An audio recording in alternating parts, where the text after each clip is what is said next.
The 12 stages of having married sex, as told by a guy.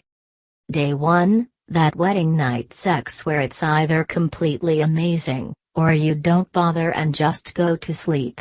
It's your wedding night, which means either you've been looking forward to this for a really long time, or you've already had so much sex and you're so exhausted from your wedding day, you just like, LOL, we can do it in the morning. It's okay. Lots of married couples do that.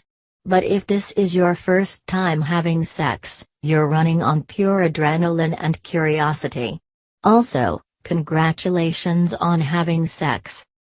Days 2 to 10, honeymoon sex. Honeymoon is code for boning a lot somewhere cool, and maybe we rode jet skis once. The only reason people ever sightsee or go to the beach on their honeymoon is because they need to give their junk a break. Honeymoon sex is pretty much as good as it gets. Month 2, married at home sex. When you first get back from your honeymoon, you're still in honeymoon sex mode, except at home. We're so married. You scream during your orgasms. Month 3, exploratory at home wild sex. To be fair, this one only applies if you didn't live together previously. But you start exploring the fact that you don't have to just have sex in the bedroom. You have sex in the shower. You have sex on the sink. Then you're like, hey, let's go check out the kitchen, and fuck in it. Then this happens with every room. Month 4, your first we missed one day of sex. The first time you miss a day of sex as a married couple, you're in a panic.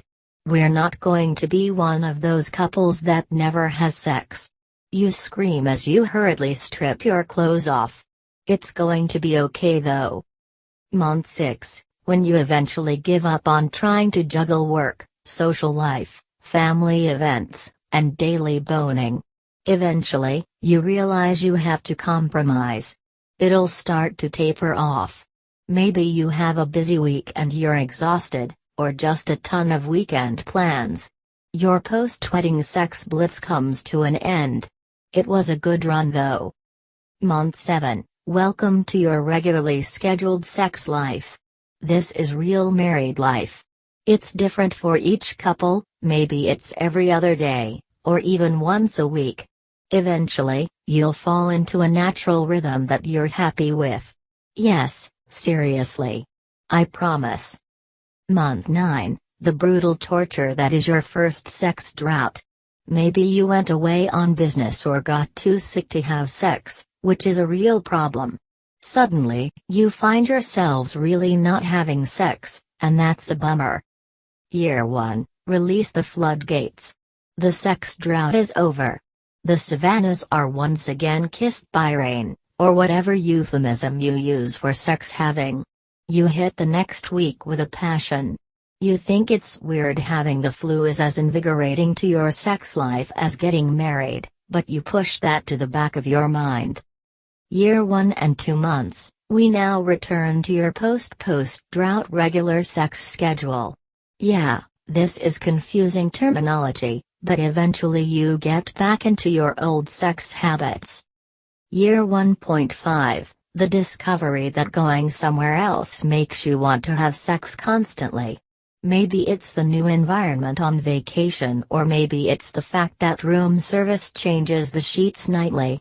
It might not be as sex crazy as your honeymoon, but you still go nuts on each other.